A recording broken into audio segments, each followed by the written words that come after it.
Although the snow may be falling outside on this Fat Tuesday, the party is just getting started inside OSU Student Union.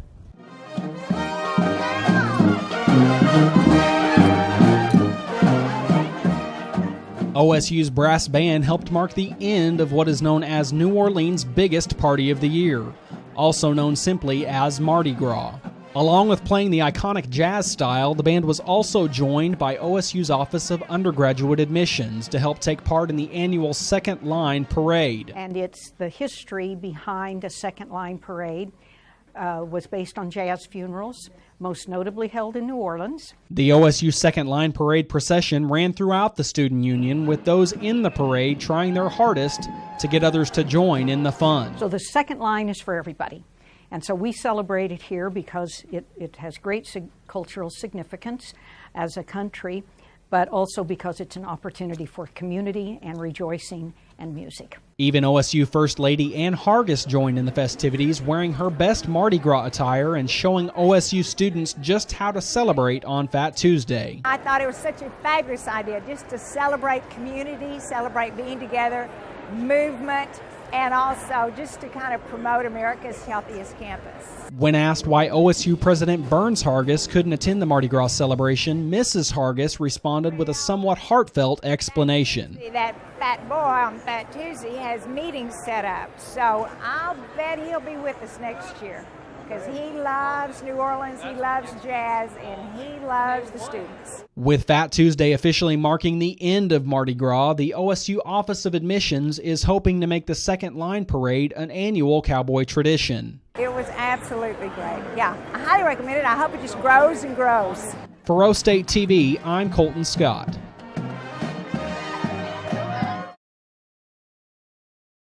Walk into any pharmacy and you'll see allergy medications just like these. Sure, the boxes may look similar, but there's a big difference. Since 2004, Oklahoma has been regulating sales of pseudoephedrine in allergy medication. This is the key ingredient used to make meth. State law instated a tracking system on the drug's purchase, allowing 7.2 grams to be purchased in a month. Jane West, a pharmacist at Stillwater's Allen's Pharmacy, remembers a time when this regulation was not in place. Years back, it was just over the counter and freely accessible. Many gas stations and convenience stores sold Sudafed, and I think that was one of the main problems. People were buying it in cases from remote stores and getting a big supply that way. So the regulation allows you to purchase 3.6 grams per day. A standard box of Sudafed has 30 milligrams of pseudoephedrine. With 24 tablets in a box, that's less than a gram, which means you can purchase 5 boxes in a day or 10 boxes in a month. But now some lawmakers have already passed laws to make this regulation go beyond our state borders. And then just recently, I think it was the first of this year, where it was mandatory to go to a multi-state registry. And so that's real time, and it covers all different factors of daily maximums and monthly maximums and yearly maximums. The instant your ID is scanned, that information is then accessible to 22 states across the nation. This is an attempt to crack down on border hopping buyers who hope to beat the system. I think they're pretty much willing to do this and stop the bad actors in the state. Some Oklahomans who need the pseudoephedrine for allergies, like apparel design sophomore Hannah Corey, think this system is too much. Sure, because you have to go through the doctor and all that business and ask questions, and it would be way easier to just buy off the rack. Corey says she wishes people who weren't part of the problem didn't have to suffer this inconvenience. I don't know why I should get, why that should be a problem for me, even though I'm not one of those people who does it. But there are those like pre-med senior Greg Thompson who understand the purpose behind these extra precautions. Well, I think definitely some regulation in this is acceptable since there's such a meth problem in our state and in other states. The state should try to make it as easy as possible for people who need to take it daily. But it's always a tough call where to draw the line. So we talked to Stillwater Police Chief Randy Dickerson, and he says he feels there is no one-size-fits-all solution. So all pharmacists can do is enforce the regulation in hopes that this drug will be used for its intended purposes. For O State TV, I'm Colton Scott. It's an exciting day here in Stillwater, Oklahoma, and a great day for some Cowboy football. It sure is. If you happen to walk around campus late at night, you'll probably hear the OSU marching band hard at practice. AJ Foltz tells us about what it's like to be a member of the OSU marching band. Coming up, we'll take a look at the homecoming decorations on Library Lawn. Also, we will give you... Let's go down to our reporter Jennifer Long for a live update on OSU fans beginning to pile in for the parade. Jennifer, what do you have for us? Students across campus participate to help Oklahoma State become one of the best homecomings in the nation. Nick Woodruff went around and visited some members of Greek life at Oklahoma State and found out what that tradition known as pomping is all about. And then we'll get a conference update on where Oklahoma State stands going into today's homecoming game. Stay with us, we'll be right back. The football team lost its only game to Iowa State in Ames, Iowa. Sadly, this was not the only big loss during this very dark time in Oklahoma State history. Tyler Wilcutt has more. And we would like to thank all of our viewers for joining us on Homecoming Day. Before we start our broadcast of the parade, we're going to look at some footage of last night's walk-around. The parade is up next, so stay tuned and go Pokes.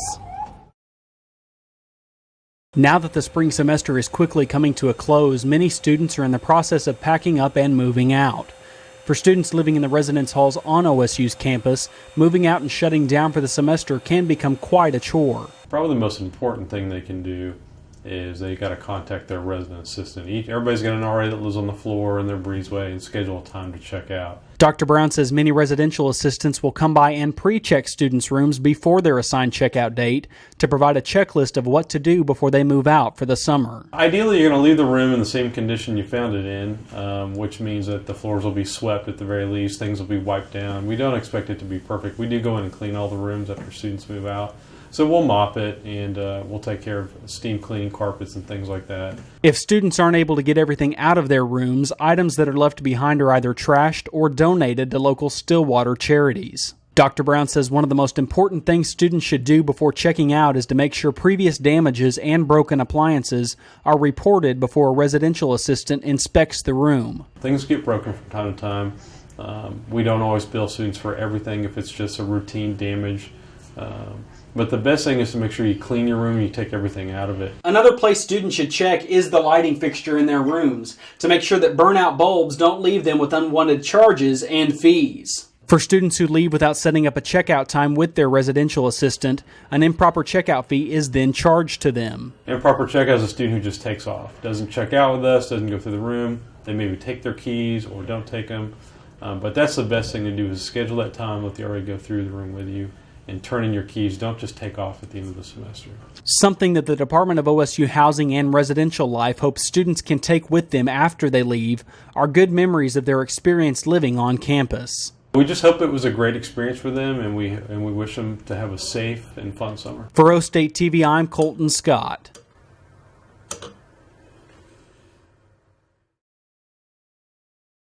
Starting June 1st through the 8th, 6 Oklahoma State students will be among those competing in the statewide 2013 Miss Oklahoma pageant in Tulsa. Among those competing for the crown are political science sophomore Stacy Stevens, sports media sophomore Courtney May, agricultural communications junior Anna Pritchard, nutritional sciences junior Brooklyn Davidson, marketing pre-law senior Allie Akers, and Miss Collinsville Clara Gregory. For some of these girls, the dream of participating in a beauty pageant started at a young age.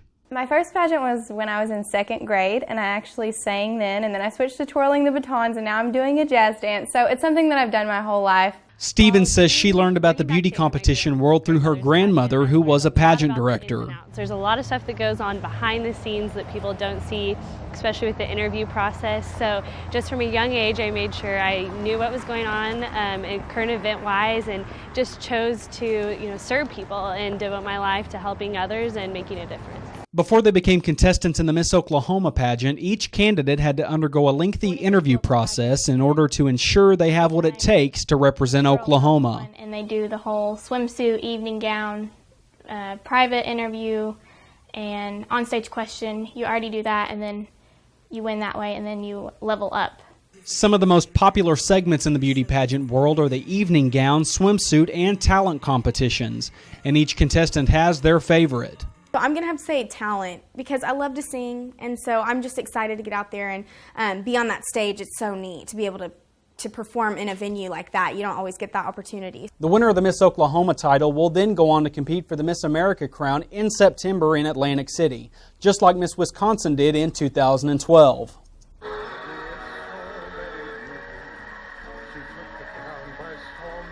Someone who has had experience competing on the biggest beauty pageant stage in the United States is former Miss OSU and 2012 Miss America runner-up Betty Thompson. For these ladies, Thompson is considered to be not only an inspiration, but a role model and friend as well. She just has not only you would think the fame would go to her head, but no, she's so down to earth and she's so nice and has a perfect personality. She's so humble and she's so sweet, and that's really everything that Miss Oklahoma should possess. And along with winning the title of Miss Oklahoma comes the task of going directly into full-time preparation mode for the bright lights of the Miss America stage, since this year's competition is being held in September instead of January. So when you go to Miss Oklahoma, you have to be prepared as if you're going into Miss America because the turnaround is so quick.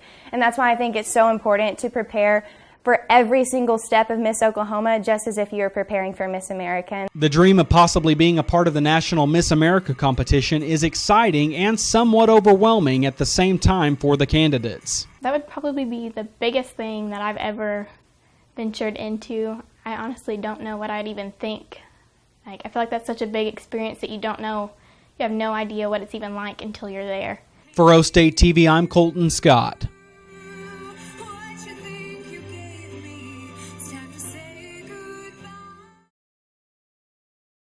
Stephen Hazley is the coordinator of OSU's Center for Ethical Leadership, where he draws upon his unique experiences teaching at a seminary in Papua New Guinea in his mentoring of students. As part of his coordinator role, Hazley heads up OSU's President's Leadership Council, where he mentors students on becoming effective moral and ethical leaders, something he also did in his seminary teaching of an indigenous group of people known as the Ingas in Papua New Guinea in the 1970s, where he developed curriculum and courses that related to moral and ethical decision-making. They were largely Stone Age people, and they did not have a lot of contact with the outside world. And so what we attempted to do in the seminary is not only talk about religious matters, but talk about secular matters. Secular matters including the cultural practice of cannibalism amongst competing tribal groups that resulted from warfare dealing with power struggles between the different Inga tribes. That's the way they handled life, and that was part of the control system to diminish more tribal warfare, is to maybe just show the other, the enemy, in this case, to show the enemy that they had superior power. Hazley feels that his time educating the Inga people about the moral and ethical dilemma, as well as the potential health risks concerned with practicing cannibalism, helped convince them to change their ways. I think that they were changing. I think as they grew to be exposed to more and different ideas, that they were beginning to change whether or not this would be a practice that they wanted to continue. Hazley says he feels one of the most valuable lessons he and fellow teachers taught the New Guineans was how to choose between right and wrong decision-making. It was important for us to show the New Guineans that the world is very complex and it's very different, and there are lots of things going on. And how do you handle that? An ideology Hazley says he is now trying to pass on to OSU students hoping to become leaders in the future. They are much more aware that they need to give more thought and look at different perspectives before they make a final decision on what they're going to say or what they're going to do. For O State TV, I'm Colton Scott. That may happen, and concerned about